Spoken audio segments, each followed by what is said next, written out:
ஒரு மகிழ்ச்சி. அல்லேலூயா.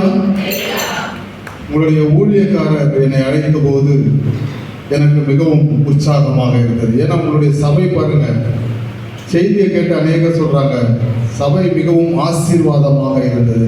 அல்லேலூயா. உங்களுடைய இந்த செய்தி எல்லாம் யூடியூப்ல போடப்படுது. அல்லேலூயா, அல்லேலூயா. அப்போ பாருங்க, நீங்க உற்சாகமாக தேவனை துதிக்கணும். நம்ம எப்படியாப்பட்ட தேவனை துதிக்கிறோம்? உன்னதமான தேவன்.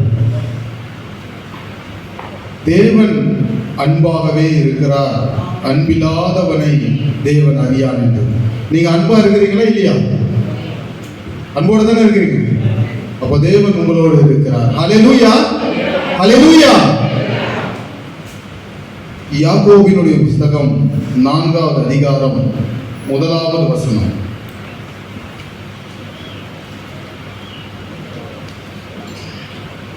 உங்களுக்குள்ளே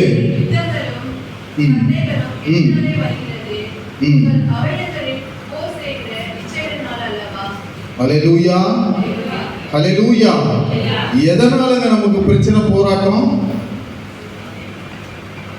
சண்டைகளும் சச்சரவுகளும் எதுக்காக வருது? இச்சையினாலே. அப்போ இன்னைக்கு எதை பத்தி பார்க்க போறோம் தெரியுங்களா உங்களுக்கு? இச்சையை குறித்து தான் பார்க்க போறோம். இதுதாங்க நமக்கு போராட்டத்தை கொண்டு வருகிறது. தேவனிடத்திலிருந்து நம்மை தூரப்படுத்துகிறது. தேவனுக்கும் நமக்கும் உள்ள ஒரு உறவு துண்டிக்கப்படுகிறது.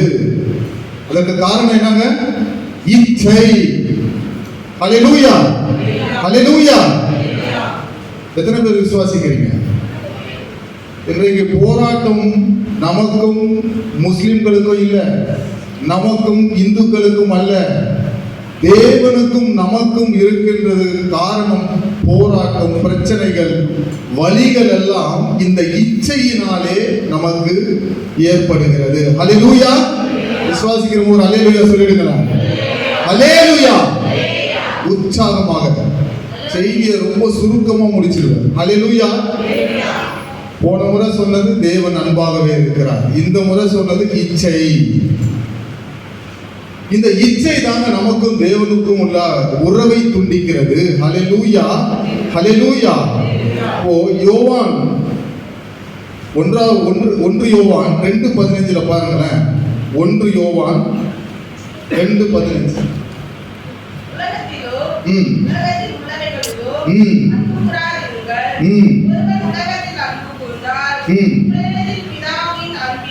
அல்லேலூயா. இந்த உலகத்தில் உள்ளவைகளில் நீங்கள் அன்பு கூறுவதுதாங்க இச்சை. வேற ஒன்றும் பெரிய விஷயம் கிடையாது. இன்னைக்கு நம்முடைய யோசனைகள் எல்லாம் எதை குறித்து இருக்கிறது? இந்த உலகத்தில் உள்ளவைகளை குறித்து தான் இருக்கிறது. நம்ம என்னதான் வாரம் வாரம் தேவனுடைய வார்த்தையை கேட்டாலும், தேவனை குறித்த செய்திகளை ஊழியக்காரர்கள் பிரசங்கித்தாலும், நம்ம இங்க பைபிளை மூடணும்னா அடுத்து நம்முடைய யோசனைகள் எது மேல இருக்கிறது? உலகத்தில் உள்ளவைகள் மேல் தான் இருக்கிறது. அல்லேலூயா. அதனாலதான் நமக்கு ஆசீர்வாதம் கிடைப்பது கிடையாது. தேவனுடைய வார்த்தையை நாம் கேட்கிறோம். கேட்ட பிறகு இந்த பைபிளை சபையில மூடனா இதோடு அடுத்த வாரம் தான். அல்லேலூயா. உங்களுக்கு தெரியாதுங்க, நான் ஒன்னே ஒரு சின்ன சின்ன சாட்சியை சொல்றேன். என்னுடைய சகோதரி, நான் இந்துவாக இருந்தபோது என்னுடைய சகோதரி சொன்னாங்க, ஒரு தீர்க்க தரிசனம் மூலியமாக என்னுடைய சகோதரன் வெள்ளை அங்கி போட்டு வெள்ளை பேண்ட் போட்டு வர்றதை நான் பார்க்கிறேன் என்று சொன்னார்கள். நீங்க எத்தனை பேர் இதை விசுவாசிக்கிறீங்கன்னு தெரியல, நானே விசுவாசிக்கல. ஆனால் இன்றைக்கு உங்களுடைய சபையிலே அந்த தீர்க்க தரிசனம் நிறைவேறி இருக்கிறது. அல்லேலூயா, அல்லேலூயா. உற்சாகமாக 25 வருடங்கள் கழித்து தான் அந்த தீர்க்க தரிசனம் இன்றைக்கு நிறைவேறி இருக்கிறது. காரணம் என்ன தெரியுமாங்க? என்னுடைய சகோதரி வரலட்சுமி என்றவங்க, அவங்க சொன்னாங்க, நான் அதிகாலையில ஒரு தீர்க்க தரிசனம் கண்டு அதுல வெள்ளை அங்கி போட்டு வெள்ளை பேண்ட் போட்டு என்னுடைய சகோதரன் வருகிறான். அது எந்த சகோதரன் என்று தெரியாது. அல்லேலூயா. எல்லோரும் நினைத்தார்கள் என்னுடைய மூத்த சகோதரன் தான் ஊழியக்காரனாக வருவான். காரணம், என்னிடத்திலே இருந்த துன்மார்க்கம், என்னிடத்தில் இருந்த நண்பர்கள், அவர்களுக்காக நான் செய்த காரியங்கள் எல்லாம் பார்க்கும்போது என்னுடைய சகோதரிகளே அதை நினைத்து கூட பார்க்கவில்லை. இங்க இருக்கிற என் மனைவியே பார்த்திருக்க மாட்டாங்க, யோசிச்சு கூட பார்த்திருக்க மாட்டாங்க. ஹல்லேலூயா! என்ன தீர்க்க தரிசனம்னா, வெள்ளை அங்கி போட்டு ஊழியக்காரனாக நான் வீட்டிலே வருவது போன்ற ஒரு தீர்க்க தரிசனத்தை கண்டார்கள். கிட்டத்தட்ட 25-30 வருஷம் கழித்து இன்றைக்கு நிறைவேறியது. உங்கள் சபையிலே உங்கள் முன்னாடி வெள்ளை அங்கியும் வெள்ளை சட்டையும் போட்டு இன்னைக்கு தான் என் லைஃப்ல நிக்கிறேன். ஹல்லேலூயா! ஹல்லேலூயா! எத்தனை பேர் விசுவாசிக்கிறீங்க? தேவனுடைய தீர்க்க தரிசனங்கள் நிறைவேறும். ஹல்லேலூயா! நான் ஊழியக்காரனாயே ஒரு 10 வருஷம் 15 வருஷம் ஆயிடுச்சுன்னு நினைக்கிறேன். 10 வருஷத்துக்கிட்ட ஆயிடுச்சு. ஹல்லேலூயா! ஆனால் நான் கூட நினைத்து பார்த்ததில்லை வெள்ளை அங்கி போட்டு வெள்ளை பேண்ட் போட்டு வருவேன் என்று. ஹல்லேலூயா! ஹல்லேலூயா! இப்ப பாருங்க, தேவன் வாக்கு மாறாதவர். தேவன் எதை நமக்கு வாக்குத்தத்தம் செய்கிறாரோ அதை நிறைவேற்றுகிறவராய் இருக்கிறார். அதுவும் பாருங்க, உங்க சபையில தான் அந்த தீர்க்க தரிசனம் நிறைவேறி இருக்கிறது. ஹல்லேலூயா! அப்போ தேவன் எப்படியாப்பட்டவங்க? அன்பானவர். ஆனா நாம ஏன் தேவனிடத்துல உறவு இல்லை, சரியான கனெக்டிவிட்டி இல்லைன்னா, நம்முடைய பாவங்கள், சின்ஸ், பாவங்கள். அதுக்கு காரணம் என்னங்க? இச்சை. நம்மளுடைய சிந்தை எல்லாம் இந்த உலகத்திலே இருக்கின்ற ஆசீர்வாதங்களை, அழிந்து போகின்ற ஆசீர்வாதங்களை தான் நாம் நினைத்து கொண்டிருக்கிறோம். ஆனால் அது தேவனுடைய சித்தமா என்று எத்தனை பேர் நாம் பார்க்கிறோம்? ஹல்லேலூயா! ஹல்லேலூயா! யோசிப்பதே கிடையாது. ஏன்னா அதை சாத்தான் நம்மிடத்திலே மறைத்து வைக்கிறான். ஹல்லேலூயா! ஹல்லேலூயா! பாருங்க, உங்க சபைக்கு இன்னைக்கு நான் வரணும், ஐயா 2வது முறை அழைப்பு கொடுக்கணும், அந்த தீர்க்க தரிசனம் உங்கள் சபையிலே நிறைவேற்றப்படணும். ஹல்லேலூயா! அப்போ தேவன் வாக்கு மாறாதவரா இல்லைங்களா? வாக்கு மாறாதவர். நமக்கு ஒரு ஆசீர்வாதத்தை வைத்திருக்கிறார் என்று வைத்துக் கொண்டால் அதை நாம் கண்டிப்பாக பெற்றுக்கொள்ள முடியும். தேவன் அதை நமக்கு திட்டமிட்டு இருக்கிறார். எரேமியாவின் புத்தகத்திலே நீங்கள் பார்க்கும்போது, உன் தாயின் கர்ப்பத்திலே நீ உண்டாவதற்கு முன்பே நான் உன்னை அறிந்திருக்கிறேன் என்று வாக்குத்தத்தம் செய்திருக்கிறார். ஹல்லேலூயா! இது யோசிச்சு பாருங்க. மெடிக்கல்ல நான் இருக்கிறேன், இன்னைக்கு ஸ்கேன் எல்லாம் அட்வான்ஸ் வந்துருச்சு. உங்களுடைய எலும்புகள் எல்லாம் ஸ்கேன் பண்ணலாம். உள்ள இருக்கிற குழந்தையினுடைய கருவை கூட, நீங்கள் கரு முட்டையை கூட ஸ்கேன் செய்யலாம். ஆனால் என் தேவனாகிய கர்த்தர் தாயின் கர்ப்பத்திலே நீ உண்டாவதற்கு முன்பே உன்னை அறிந்திருக்கிறேன் என்று சொல்லி இருக்கிறார். ஹல்லேலூயா! மனுஷனுடைய சிந்தை, மனுஷனுடைய யோசனை எல்லாம் அழிந்து போகும். தேவனுடைய வார்த்தை அழிந்து போகாது. ஹல்லேலூயா! அப்ப நமக்கும் தேவனுக்கும் உள்ள உறவை துண்டிப்பது எது என்று சொன்னால் இந்த இச்சை. இந்த இச்சை தாங்க நமக்கும் தேவனுக்கும் உள்ள உறவை துண்டிக்குது. எனக்கு அருமையான தேவ பிள்ளைகளை, ஒன்று மாத்திரம் நினைத்துக் கொள்ளுங்கள். இங்கே அழைக்கப்பட்ட நீங்கள் எல்லோரும் தேவனுடைய பிள்ளைகள். தேவன் உங்களை அழைத்திருக்கிறார். தேவன் உங்களை ஆசீர்வதிக்கவே ஆசீர்வதிப்பேன் என்று வாக்குத்தத்தம் செய்திருக்கிறார். ஏன் ஆசீர்வாதத்தை பெற்றுக் கொள்ளல அப்படின்னு பாத்தீங்கன்னா, யாருக்கிட்ட தப்பு இருக்குது, தவறு இருக்குது? நம்ம கிட்ட இருக்குது. தேவன் உன்னை ஆசீர்வதித்திருக்கிறார். உன் தாயின் கருவிலே உன்னை உண்டாவதற்கு முன்பே அறிந்திருக்கிறார். யாருக்கு நீ பிள்ளையா பிறக்க போறன்றதை கூட முன்குறித்திருக்கிறார். ஆனால் ஆசீர்வாதத்தை தடை செய்கின்ற சாத்தானை தான் நாம் சார்ந்திருக்கிறோம். இந்த உலகத்தில் உள்ளவர்களை தான் நாம் சார்ந்திருக்கிறோம். எனக்கு பிரியமானவர்களே, இன்றைக்கு நீங்க ஒப்பு கொடுங்க. இந்த இச்சை என்பது என்ன? இந்த இச்சை எதற்காக தேவனுடைய ஆசீர்வாதத்தை தடுக்கின்றதாக இருக்கின்றது என்று பார்ப்போமே. ஆனால் இந்த இச்சையை கொண்டுதான் சாத்தான் நம்மை வஞ்சிக்கிறவனாக இருக்கிறான். ஹல்லேலூயா! ஹல்லேலூயா! அப்போ இந்த உலகத்தில் உள்ளவைகள் எல்லாம் சாத்தானுடையது. தேவனுடைய சித்தம் என்பது அவர் நம்மோடு உறவாடுகின்ற ஒரு சித்தம். அவரை நம்மை துதிப்பது அவருடைய சித்தம். அவரை ஆராதிப்பது அவருடைய சித்தம். அவரை குறித்து பேசுவது அவருடைய சித்தம். வாரம் வாரம் அவருடைய சித்தத்தை நிறைவேற்றும். எல்லாரும் நிறைவேற்றுமா இல்லைங்களாங்க? நிறைவேற்றுமா இல்லைங்களா? வந்துடும் சபைக்கு. ஹல்லேலூயா! ஹல்லேலூயா! ஆனா தேவனுடைய சித்தம் என்பதை நாம் தேவனிடத்திலே கேட்டு பெற்றுக்கொள்வது கிடையாது. அதுதாங்க நம்முடைய வீழ்ச்சிக்கு காரணம். இன்றைக்கு நமக்கு ஆசீர்வாதம் வரல. ஏன் வரல? தேவனுடைய சித்தமா இது என்பதை நாம் பார்க்க வேண்டும், தேவனிடத்திலே கேட்க வேண்டும். ஜெபம் ஜெபம் ஜெபம். ஜெபம்னா என்னங்க? ஒவ்வொன்றையும் நாம் தேவனிடத்தில் கேட்க வேண்டும். ஹல்லேலூயா ஹல்லேலூயா. தேவ சித்தமா இருந்தால் நிறைவேறும். அதுக்கு தான் உங்களுக்கு சாட்சி சொன்னேன். இன்றைக்கு உங்க முன்னாடி தேவன் நிறுத்தி இருக்கிறார். ஹல்லேலூயா ஹல்லேலூயா. அப்போ இந்த இச்சைனா என்னங்க? இச்சைனா என்ன? 1 யோவான் 2வது அதிகாரம் 16, 17 படிக்கிறேன்.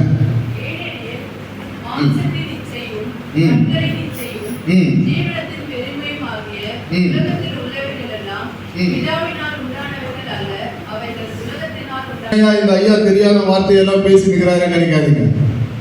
இச்சைனா 3 விதமான இச்சைகள். மாம்சத்தின் இச்சை, சரீரபூர்வமான இச்சை, கண்களின் இச்சை, பார்க்கின்றதினாலே வருகின்ற இச்சை, ஆசை, கண்களின் இச்சை, ஜீவனத்தின் பெருமை. இந்த மாம்சமான சரீரத்தினாலே நமக்குள்ளாக இருக்கின்ற பெருமை. ஹல்லேலூயா. அப்போ பாருங்க, இந்த இச்சை இந்த உலகபூர்வமான உண்டான இந்த சரீரத்தினாலே தான் நமக்கு இந்த இச்சை. இந்த சரீரத்தினால தான் நம்ம இந்த இச்சையின் காரணமாக, ஆசையின் காரணமாக தேவனுடைய வார்த்தைக்கு நாம் கீழ்ப்படியாமல் நாம் செய்கின்ற காரியங்கள் தான் நமக்கு தடையாக இருக்கிறது. ஹல்லேலூயா. எத்தனை பேர் விசுவாசிக்கிறீங்க? இன்னிலிருந்து விட்டுருவீங்கன்னு நினைக்கிறேன். ஹல்லேலூயா. மாம்சத்தின் இச்சை, கண்களின் இச்சை, ஜீவனத்தின் பெருமை. இந்த 3ல தாங்க மனுஷன் வீழ்ந்து போகிறான். ஹல்லேலூயா ஹல்லேலூயா. இந்த 3ல இருந்து நீங்க வெளியில வரணும். வர முடியுமா? வர முடியுமா? எனக்கு பிரியமானவர்களே, ரொம்ப சுலபமா வரலாம். அது நாம் தேவனுடைய கரங்களை, தேவனுடைய வார்த்தைகளை, தேவனுடைய வசனங்களை நாம் கைப்பற்றும் போது, பிடித்துக் கொள்ளும் போது இந்த 3 விதமான இச்சையை நீங்கள் கடந்து வர முடியும். ஹல்லேலூயா. 2 சாமுவேல் புஸ்தகம் படிக்க வேணாம், நான் சுருக்கமா சொல்லிடுறேன். 2 சாமுவேல்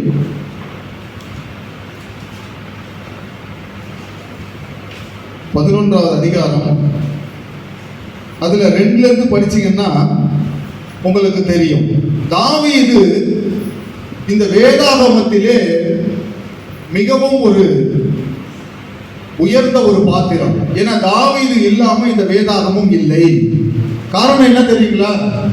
தாவீதின் சந்ததியில் வந்தவர் தான் ஆண்டவராகிய இயேசு கிறிஸ்து. ஹல்லேலூயா. அப்ப எவ்வளவு பெரிய ஆசீர்வாதம் பாருங்களேன். இந்த தாவீது சாதாரண ஒரு மாடு, ஆடு மேய்க்கிற சிறுவன். ஹல்லேலூயா. ஆனால் அந்த ஆடு மேய்க்கிற சிறுவன் சந்ததியில் தான் ஆண்டவராகிய இயேசு கிறிஸ்து வந்தார் என்று வேதம் சொல்லுகிறது. அப்படியாப்பட்ட உயர்ந்த பாத்திரம் தாவீதினுடைய அந்த ஸ்தானம். ஹல்லேலூயா. தாவீது இல்லாத ஒரு இடமே இந்த அதிகாரத்துல கிடையாதுங்க. அப்படியாப்பட்ட ஒரு உயர்ந்த ஒரு தேவதாசன் தாவீது. ஆனால் இந்த தாவீது இந்த கண்களின் இச்சை, மாம்சத்தின் இச்சை, ஜீவனத்தின் பெருமை, இந்த 3னாலே வீழ்ந்து போகிறார். அதுதான் இந்த 2 சாமுவேலின் புஸ்தகம் 11வது அதிகாரம் 2ல இருந்து ஒருத்தர் வாசிக்கிறேன்.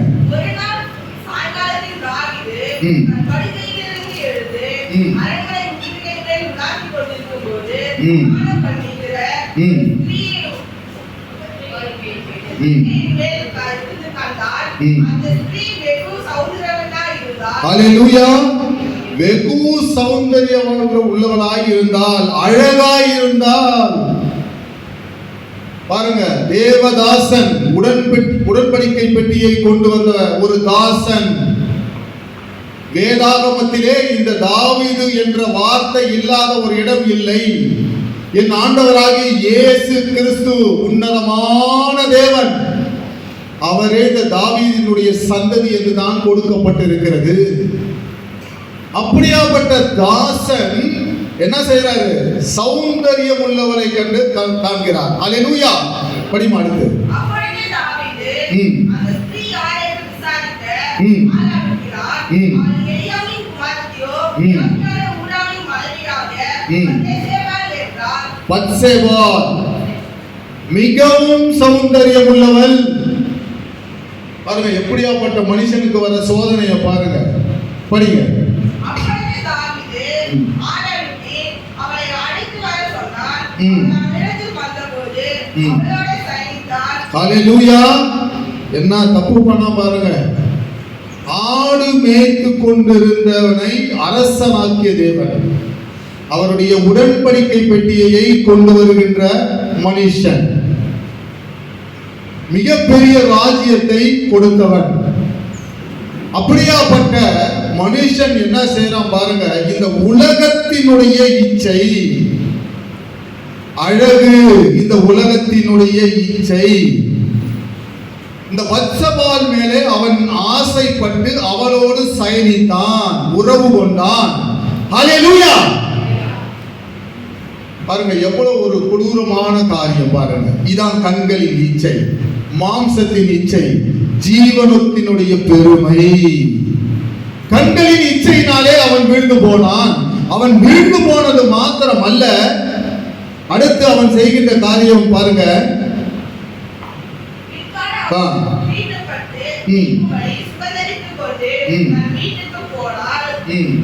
அது விட்டுருமா? அதுக்கு அடுத்து இல்ல, அதோட அதை விட்டுட்டு 13ல இருந்து படிங்களேன். அதுல தாவீது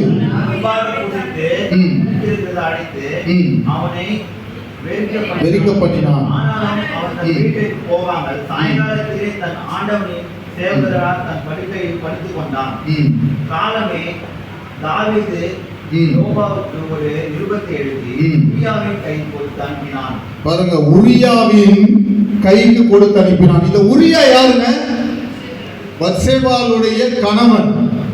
ஹல்லேலூயா.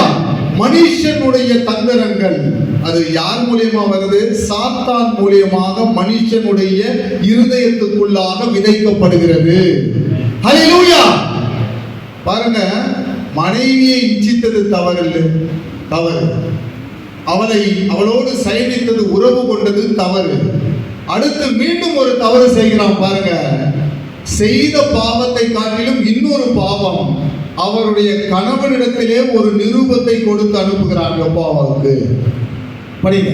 அந்த நிருபத்திலே மும்முரமாய் நடக்கிற நீங்கள் உரியாவை நிறுத்தி வெட்டுண்டு சாகும்படிக்கு அவனை விட்டு பின்வாங்குங்கள். ஹல்லேலூயா. பாருங்க, போர் நடக்கிற இடத்துல முன்னாடி நிறுத்தி அவன் வெட்டுண்டு சாகும்படிக்கு நிருபத்தை அனுப்பினான். ஹல்லேலூயா. எவ்வளவு கொடுமை பாருங்க. ஒரு பெண்ணை இச்சித்தது தவறு, அந்த பெண்ணோடு உறவு கொண்டது தவறு. அடுத்தபடியாக அவன கணவனை போர் நடக்கின்ற இடத்திற்கு அனுப்பி அவனை வெட்டுண்டு சாகும்படி செய்தான். ஹல்லேலூயா. பாருங்க, தேவனுடைய உன்னதமான ஒரு தாசன் தாவீது. அவருக்கென்று 2 அதிகாரங்கள் கொடுக்கப்பட்டு இருக்கிறது. அவ்வளவு ஒரு தேவன் பிரியப்படுகின்ற ஒரு தாசன். ஆனா அவர் செய்த காரியங்களை பாருங்க. கண்களின் இச்சை, பார்த்ததினாலே வருகின்ற இச்சை. அவள் பேரழகி, சௌந்தரியம் உள்ளவளாக இருந்தால் கண்களின் இச்சை. மாம்சத்தின் இச்சை, அவள் மீது ஆசை கொண்டான், அவளோடு சயனித்தான், உறவு கொண்டான். மாம்சத்தின் இச்சை. அவன் கணவன் உரியாவை போர் செய்கின்ற இடத்திலே அழைத்து கொண்டு போய் சேர்த்து அவனை கொன்றது ஜீவனத்தின் பெருமை. ஹல்லேலூயா. எவ்வளவு கொடூரம் பாருங்க. அப்ப ஏங்க நம்ம தேவனிடத்துல போக முடியல, தேவனுடைய ஆசீர்வாதங்களை நாம் பெற்றுக்கொள்ள முடியலன்னு பாத்தீங்கன்னா, நமக்குள்ளாக இருக்கின்ற கண்களின் இச்சை, மாம்சத்தின் இச்சை, ஜீவனத்தின் பெருமை. ஹல்லேலூயா. கிறிஸ்தவர்களாகிய நாம் எல்லாம் விசேஷித்தவர்கள் என்று வேதம் சொல்லுகிறது. காரணம் என்ன தெரியுமாங்க? அப்போஸ்தலர் புத்தகத்திலே பார்க்கும்போது கிறிஸ்தவர்கள் எல்லாம் ஒன்று கூடி துதித்தார்கள். அவர்களுக்கு ஜனங்கள் எல்லாம் ஒன்று கூடி துதித்தார்கள், அவர்களுக்கு கிறிஸ்தவர்கள் என்ற பெயர் வந்தது. ஹல்லேலூயா. அப்ப தேவன் நம்மை அழைத்தது எதற்காக? ஒன்று கூடி துன்பப்படுகின்றவர்களுக்கு, வியாதியோடு இருக்கின்றவர்களுக்கு, கஷ்டப்படுகின்றவர்களுக்கு நாம் ஜெபிக்க வேண்டும். செய்யறோமா? நம்ம செய்யறோமா? செஞ்சா ஸ்தோத்திரம். ஹல்லேலூயா. நானும் ரொம்ப நாள் அப்படிதான் ஜெபிச்சிட்டு இருந்தேங்க வீட்டுக்காகவே. ஆனா இப்போ தேவன் மாற்றி இருக்கிறார். ஹல்லேலூயா. பிறருக்காக நாம் ஜெபிக்க வேண்டும். எனக்கு பிரியமானவர்களே, சென்ற வாரம் கூட சொன்னேன், இந்த ரஷ்யா உக்ரைன் போர், இஸ்ரேல் ஈரான் போர், பாலஸ்தீன், அநேகர் கை கால்கள் எல்லாம் துண்டிக்கப்பட்டு மருத்துவம் பார்ப்பதற்கு மருத்துவமனை கிடையாது, ஆகாரம் கிடையாது, குடிக்க நீர் கிடையாது. இதெல்லாம் எதனால வருதுங்க? ஆசை, நாடு பிடிக்கின்ற ஆசை, கண்களின் இச்சை, மாம்சத்தின் இச்சை, ஜீவனத்தின் பெருமை. நான் பெரியவனா நீ பெரியவனா, இதுதானே காரணம். ஒரு நிமிஷம் நீங்க யோசிச்சு பாருங்க. எனக்கு பிரியமான, இதற்காக நீங்கள் ஜெபிக்க வேண்டும். கிறிஸ்தவர்கள் இதற்காக ஜெபிக்கணும். நீங்க ஜெபித்து பாருங்க. எனக்கு பிரியமானவர்களே, உங்க முன்னாடி நிக்கிற இந்த தேவநேசன் உங்களை போல பின்னாடி உட்கார்ந்து. ஹல்லேலூயா. இன்றைக்கு தேவன் எங்க நிறுத்தி இருக்கிறார்? தேவனுடைய அழைப்பு உமக்கு இருக்குமேயானால் தேவன் இந்த பலிபீடத்தின் மேல் நிறுத்தி இருக்கிறார். ஹல்லேலூயா. எனக்கு பிரியமானவர்களே, ஏதோ நம்ம கிறிஸ்தவம் ஆயிட்டோம், சண்டேனா சபைக்கு வந்தோம் அப்படி நினைக்காதீங்க. நீங்க ஒவ்வொருத்தரும் ஊழியக்காரர்கள், ஒவ்வொருத்தரும் விசேஷித்தவர்கள், ஒவ்வொருத்தரும் ஆசீர்வதிக்கப்பட்டவர்கள். நான் உங்களுக்கு சாட்சி சொல்லி இருக்கிறேன். இந்து குடும்பத்தில் வந்தவன் தான். என் பேர் லிங்கேஸ்வரன். இன்றைக்கு உங்க முன்னாடி நான் பேசிட்டு இருக்கிறேன். என்னுடைய ஊழியக்காரர் டேனியல் கார்த்திகேயன் ஐயா அவர்களை நான் எப்போதும் எல்லா இடத்திலையும் சொல்லுவேன். இன்றைக்கு இந்த இடத்துல நான் நிற்கிறேன்னா அந்த ஊழியக்காரருடைய வழி நடத்துதல் தான் இன்றைக்கு இங்க நிற்கிறேன். ஹல்லேலூயா. இப்ப பாருங்க, இந்த கண்களின் இச்சை, மாம்சத்தின் இச்சை, ஜீவனத்தின் பெருமை, இந்த மூன்றுக்கும் நாம் விலகி ஓடுகின்றவர்களாக இருக்க வேண்டும். நீங்க விலகி போகும்போது தேவனுடைய ஆசீர்வாதம் உங்களுக்கு வந்து சேரும். அதை ஒருவராலும் தடுக்க முடியாது. நான் ஆண்டவரை ஏற்றுக்கொண்டேன். எனக்கு ஏன் ஆண்டவரை இந்த சோதனை ஆண்டவர் கொடுக்கிறவரே கிடையாது. ஏபுவின் புஸ்தகத்துல பாத்தீங்கன்னா நல்லா தெரியும். அவரு சோதிக்கல, சாத்தான் தேவனிடத்திலே அதிகாரத்தை பெற்று கொண்டு வந்துதான் யோபுவை சோதிக்கிறான். ஹல்லேலூயா. அதனால தேவன் என்ன சொல்றாரு? அவனுடைய ஜீவனை எடுக்க உனக்கு அதிகாரம் இல்லை என்று கட்டளை இடுகிறார். ஹல்லேலூயா. அப்ப பாருங்க, தேவன் நம்மை காட்டிலும் தேவன் ஆசீர்வதித்து இருக்கிறார். சாத்தான் நம்மை காட்டிலும் என்ன பண்றான்? தேவனை போன்று தொழுது கொள்கின்றான். ஹல்லேலூயா. அவன் அங்க போய் தேவனிடத்துல நான் சோதிக்க போறேன்றதை கேட்டு அவன் அதற்கான கட்டளையை பெற்றுக்கொண்டு தான் வந்து சோதிக்கிறான் யோபுவை. அப்போ உங்களையும் என்னையும் சோதிக்கணும்னா கண்டிப்பா எங்க போய் அவன் முறையிடணும்?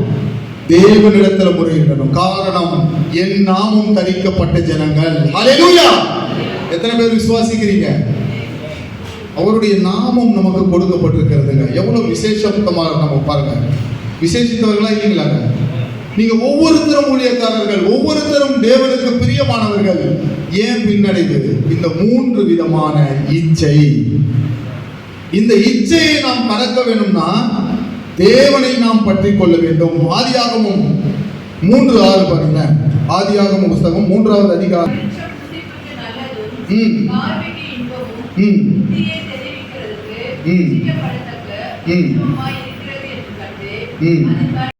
ஆதியாகமத்திலேயே இது நடந்திருக்கிறது. ஹல்லேலூயா. பாருங்க, இந்த மூன்று விதமான இச்சையின் மூலமாகத்தான் சாத்தான் என்கிற சர்வம் வஞ்சித்தது என்று நாம் வேதத்திலே பார்க்கிறோம். 4வது அதிகாரத்திலிருந்து நான் படிக்கிறேன் பாருங்க. சர்வம் ஸ்திரியை நோக்கி, நீங்கள் சாகவே சாவதில்லை. பாருங்க எப்படி வஞ்சிக்குது பாருங்க, ஆசை காட்டுது. இன்னைக்கு இந்த உலக காரியங்களை நம்மளை இப்படித்தானே இன்னைக்கு பிடிக்கிறாங்க. சாகவே சாவதில்லை, நீங்கள் இதை புசிக்கும் நாளிலே உங்கள் கண்கள் திறக்கப்படும் என்றும் நீங்கள் நன்மை தீமை அறிந்து தேவர்களைப் போல் இருப்பீர்கள் என்றும் தேவன் அறிவார் என்றது. ஹல்லேலூயா. யாரை போல் இருப்பீர்கள் என்றது? தேவர்களை போல் இருப்பீர்கள். எவ்வளவு தந்திரமா வார்த்தையினாலே பிசாசானவன் விதைக்கிறான் என்று பாருங்கள். அப்பொழுது ஸ்திரீயானவள் அந்த விருட்சம் புசிப்புக்கு நல்லது, மாம்ச இச்சை, சாப்பிடுறதுக்கு இன்பமானது. அப்போ மாம்சத்தின் இச்சை அங்கே விதைக்கப்படுகிறது. பார்வைக்கு இன்பமும் புத்தியை தெரிவிக்கிறதற்கு இச்சிக்கப்படத்தக்க விருட்சமுமாய் இருக்கிறது. பாருங்க, பார்வைக்கு கண்களின் இச்சை,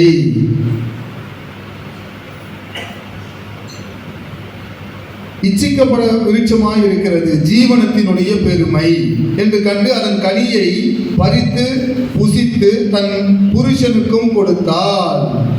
இந்த பாவம் தாங்க கர்ப்பம் தரித்து நமக்கு சாபமாக மரணம் நேரிட்டது என்று வேதாகமம் சொல்லுகிறது. அதுவரைக்கும் நமக்கு மரணம் கிடையாது. தேவன் அதை மூடி வைத்திருந்தார், மரணத்தை அடைத்தார் என்று வேதம் சொல்லுகிறது. இந்த மரணம் எப்படி நேரிட்டது? தேவனுடைய வார்த்தையை நாம் கடைபிடிக்காமல் போவதினாலே, தேவனுடைய வார்த்தைக்கு நாம் கீழ்ப்படியாமல் போவதினாலே பாவம் நேரிட்டது. இந்த பாவத்தின் மூலியமாக உங்களுக்கு மரணம் நேரிட்டது என்று வேதம் சொல்லுகிறது. ஹல்லேலூயா.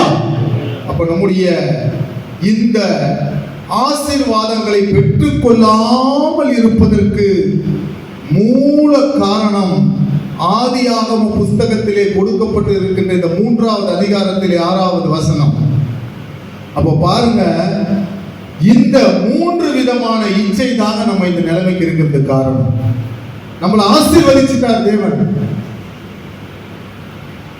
எல்லா ஜீவராசிகளையும் தேவன் உண்டாக்கினார். ஆனால் உங்களையும் என்னையும் மாத்திரம் எப்படிங்க உண்டாக்கினார்? தம் சாயலாகவே உண்டாக்கினார் என்று வேதம் சொல்லுகிறது. ஹல்லேலூயா, ஹல்லேலூயா. நீங்க யோசிச்சு பாருங்களேன், தேவன் நம்ம மேல எவ்வளவு அன்பு வைத்திருக்கிறார்னு பாருங்களேன். நம்மளை விட்டு வராங்க அவரு. நீங்க கஷ்டப்படுறது அவருடைய விருப்பமா? போராட்டம் வர்றதும் அவருடைய விருப்பமா? உங்கள் குடும்பத்துக்குள்ளாக குழப்பங்கள் வருவது அவருடைய விருப்பமா? இல்ல, நீ ஆசீர்வாதமாய் இருப்பாய் என்று வேதம் சொல்லுகிறது. தம் சாயலாகவே உண்டாக்கினார் என்று வேதம் சொல்லுகிறது. நீங்க நல்லா தூங்கும் போது மூச்சை இழுத்து விட்டு பாருங்களேன். நிஜமா சொல்றேன், ரொம்ப இழுத்து விட்டுறாதீங்க, போய் சேர்ந்துட போறீங்க. ஹல்லேலூயா. இழுத்து விட்டீங்கன்னா இயேசுன்ற அந்த சவுண்ட் வரும். நீங்க உங்களையே சோதித்து பாருங்க. காரணம், இந்த ஆதியாகம புஸ்தகத்திலே சொல்லப்பட்டிருப்பது போல நாசியிலே ஊதினார், அவன் ஜீவ ஆத்துமானான் என்று வேதம் சொல்லுகிறது. ஹல்லேலூயா. நீங்க வீட்டில் போய் ட்ரை பண்ணி பாருங்க. எனக்கு பிரியமானவர்களே, நான் மருத்துவத்திலே பணியாற்றுகிறேன். சில ஊழியக்காரர்கள் மிகவும் தேர்ச்சி பெற்றவர்கள், தேவனால் தெரிந்து கொள்ளப்பட்டவர்கள் சொன்ன வார்த்தை, நான் அதை செய்து பார்த்திருக்கிறேன். நல்ல மூச்சை இழுத்து விட்டு பாருங்க, இயேசுன்ற சத்தம் வரும். ஹல்லேலூயா. இதுல இருக்குது, ஆதியிலே நாசியிலே ஊதினான், அவன் ஜீவ ஆத்துமானான் என்று. ஹல்லேலூயா. எத்தனை பேர் விசுவாசிக்கிறீங்க? நல்லா கைகளை உயர்த்தி ஹல்லேலூயா. ரொம்ப சுருக்கமா முடிச்சிருவேன், கவலையப்படாதீங்க. ரொம்ப நேரம் பண்ண மாட்டேன். ஏன்னா என்னுடைய அழைப்பு எப்படின்னு கேட்டீங்கன்னா இப்படிதான். ஒரு வார்த்தை தேவனை குறித்து, அதை நீங்க புரிஞ்சு கொள்ளணும். தேவன் உங்களோடு பேசுகிறார். ஹல்லேலூயா, ஹல்லேலூயா. அதுக்கு அடுத்தபடியாக கண்களின் இச்சை. லூக்கா 4வது அதிகாரம் 5-7 படிக்கிறேன்.